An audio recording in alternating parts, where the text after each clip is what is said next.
अस्सलामुअलैकुम। एक और व्लॉग के साथ आपको खुशामदीद करता हूँ।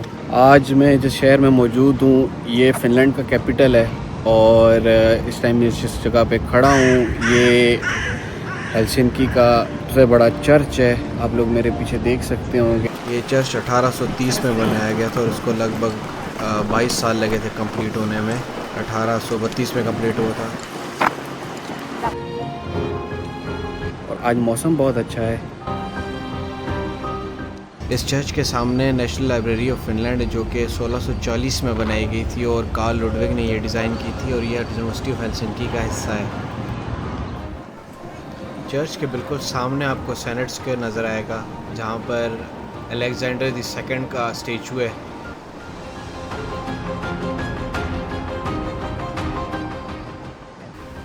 ये स्टेचू 1894 में वॉल्टर रूनेबर्ग ने बनाया था। 1917 में रशिया से आज़ादी के बाद इस स्टेचू को हटाने के लिए बहुत सी पॉलिसीज़ पेश की गई थी, लेकिन इसको यहीं पे रखा गया क्योंकि ये सिंबल है इस चीज़ का कि किस तरह फ़िनलैंड को आज़ादी मिली थी। 1970s की blockbuster movie the Kremlin letter में जॉन हॉस्टन ने जो रोल प्ले किया था उसके अंदर भी इस मार्केट स्क्वायर को सेट के तौर पे यूज़ किया गया था।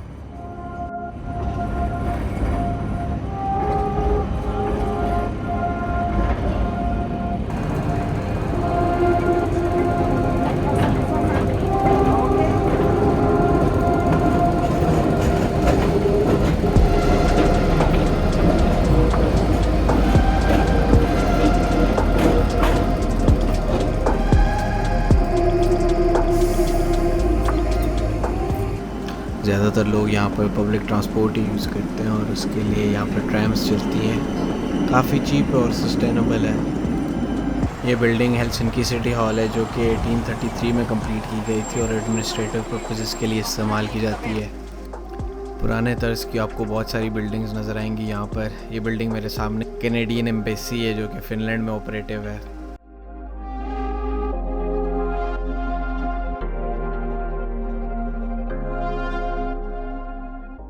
Statue of Johan Ludwig Runeberg Finnish Swedish author है, नेशनल पोएट है और फिनलैंड का नेशनल एंथम भी इसी ने लिखा है।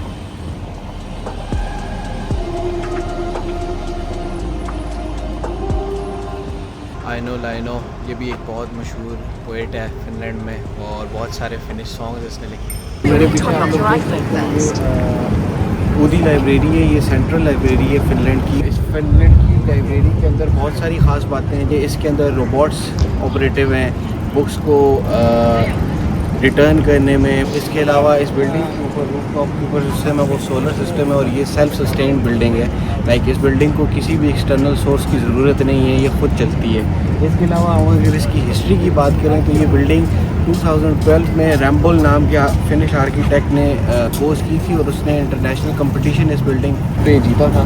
इस बिल्डिंग को 2018 दिसंबर में कंप्लीट किया गया था और इस पे जो तकरीबन लागत आई थी वो 100 मिलियन यूरोस की आई थी। और जाता है कि इसके अंदर बहुत सारी डिफरेंट रिसाइक्लेबल मटेरियल को भी यूज़ किया गया है। अगर हम बात करें इस बिल्डिंग के अंदर के स्ट्रक्चर की तो ये 3 स्टोरी बिल्डिंग है और ये 3 स्टोरी बिल्डिंग के अंदर डिफरेंट कंपार्टमेंट्स हैं जिसमें हर तरह की सहूलियात दी गई हैं। और सबसे मज़े की बात यह है कि ये बिल्डिंग फ्री ऑफ कॉस्ट है और इसके अंदर जितनी भी सर्विसेज हैं वो तकरीबन फ्री है सबके लिए। चलिए अब आपको इस बिल्डिंग का इंटरनल व्यू करवाते हैं। और वैसे अगर अपने व्यूअर्स को दिखाएं तो इस बिल्डिंग के बिल्कुल सामने पार्लियामेंट की बिल्डिंग है जो इसकी बैल्कनी से नज़र आती है और बहुत ही खूबसूरत मन देती है।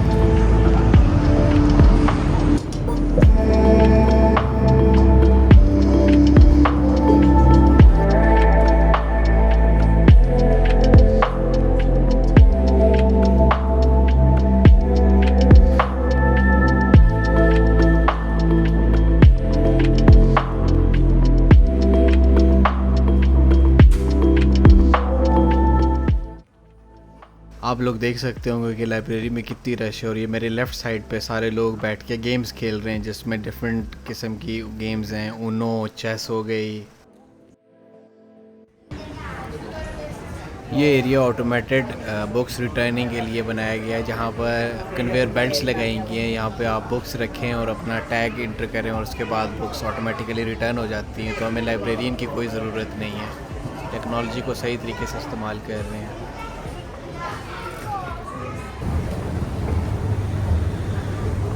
आप लोग देख सकते हैं इस लाइब्रेरी के 3 फ्लोर्स हैं और फर्स्ट फ्लोर पे हमारे पास रेस्टोरेंट्स हैं और यूथ स्पेस है, इन्फो सेंटर्स हैं। सेकंड स्टोरी पे हमारे पास ग्रुप रूम्स हैं, स्टूडियोज़ हैं, गेम रूम्स हैं। ये सब कुछ मैं आपको जाके दिखाता हूँ ऊपर। और थर्ड स्टोरी में चिल्ड्रंस मटेरियल और प्लेग्राउंड वगैरह हैं, न्यूज़पेपर वगैरह, कैफेटेरिया हैं। तो मैं आपको दिखाता हूँ और चलते हैं हम ऊपर।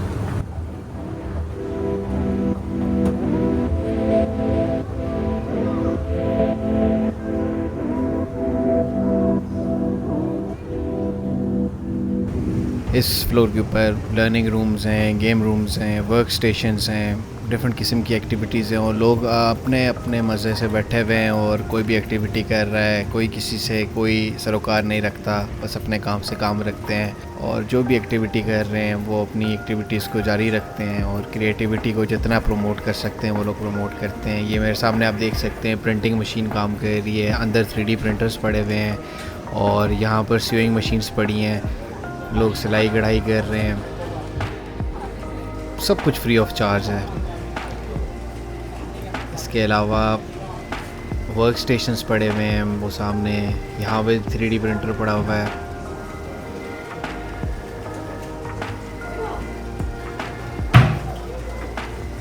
ये प्रिंटिंग मशीन्स पड़ी हैं, बड़े पैनाफ्लिक्स लोग अगर चाहते हैं कि पैनाफ्लिक्स प्रिंट करें, printing machines free of cost हैं। ये वर्क स्टेशंस हैं, बच्चे गेम्स खेल रहे हैं, कोई सर्च कर रहा है, किसी ने कुछ सीखना है, सब कुछ यहाँ पे पड़ा हुआ है। अगर देखा जाए तो प्रॉपर एनवायरनमेंट है जिस पे आपको हर किस्म का टूल प्रोवाइड किया जाता है। रिसोर्सेज को आपके लिए अवेलेबल किया गया है जिसकी वजह से आप जो चाहें अपनी ज़िंदगी में हॉबीज़ अपना सकते हैं। म्यूज़िकल इंस्ट्रूमेंट्स भी मौजूद हैं, स्टूडियोज़ भी अवेलेबल हैं। आप सॉन्ग रिकॉर्ड करना चाहते हैं, म्यूज़िक रिकॉर्ड करना चाहते हैं, वो भी हो सकता है।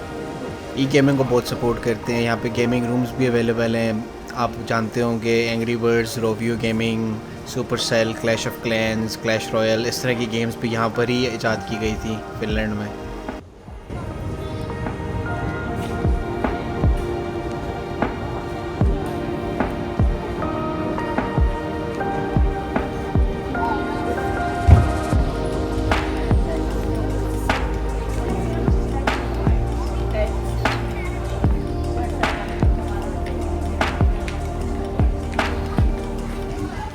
कहा जाता है कि इस सेक्शन के अंदर 1 लाख से ज़्यादा बुक्स पाई जाती हैं और डिफरेंट लैंग्वेज में आपको बुक्स मिल जाएंगी। ये नहीं कि सिर्फ इंग्लिश में पढ़ी होंगी, ये लोग अपनी ट्रेडिशनल बुक्स जो कि फिनिश लैंग्वेज जिसको हम लोग स्वामी कहते हैं उसमें भी पाई जाती हैं। और इसके अलावा बहुत सारी डिफरेंट लैंग्वेजेस जैसे अरबी, कुर्दिश, बहुत सी डिफरेंट लैंग्वेजेस में यहाँ पर बुक्स पाई जाती हैं। और बच्चों के खेलने के लिए गेम्स हैं, प्ले ग्राउंड्स हैं, मैं आगे चल के आपको वो भी दिखाता हूँ।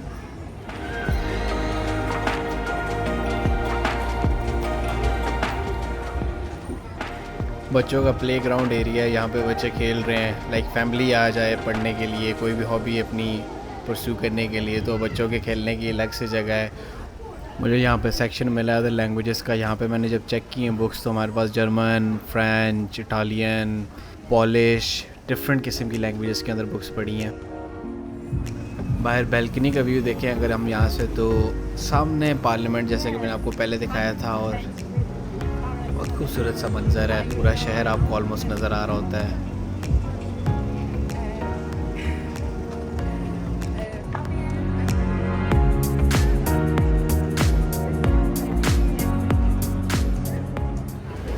ये तो थी ऊदी लाइब्रेरी। चलते हैं बाहर और कुछ और एक्सप्लोर करते हैं हेलसिंकी सिटी के अंदर, देखते हैं और क्या क्या चीज़ें हैं interesting.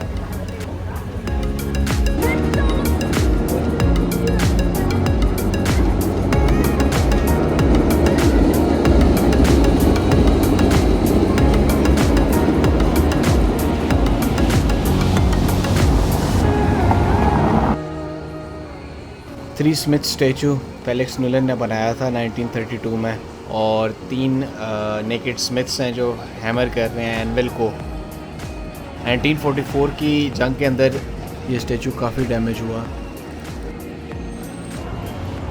World trade centre Helsinki.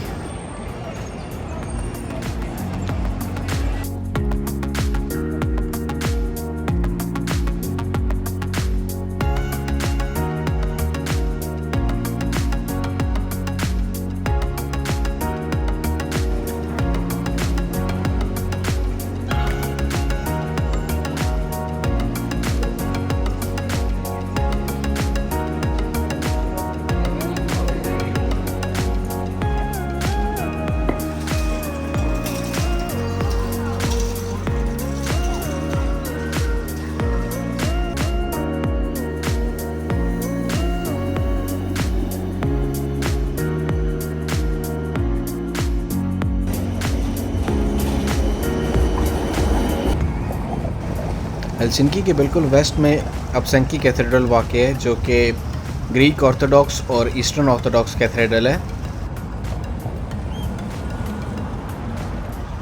ये सबसे बड़ा ऑर्थोडॉक्स चर्च है जो कि नॉर्दर्न और वेस्टर्न यूरोप में पाया जाता है। इस कैथेड्रल के बारे में एक बात बड़ी मशहूर है कि इसके अंदर से काफ़ी चीज़ें चुराई जा चुकी हैं, जो कि टूरिस्ट टाइम के अंदर ब्रॉड डे लाइट के अंदर चुराई गई हैं। काफ़ी चोर पकड़े जा चुके हैं और तकरीबन 80% तक इन्होंने सामान रिकवर कर लिया इस चर्च का।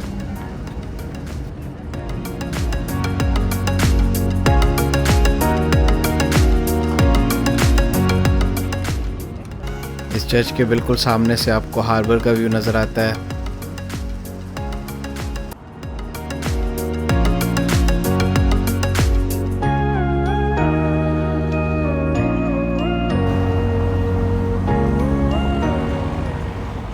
ये था आज का ब्लॉग। मिलते एक नए ब्लॉग के साथ। अपना ख्याल रखिएगा। खुदा हाफिज़।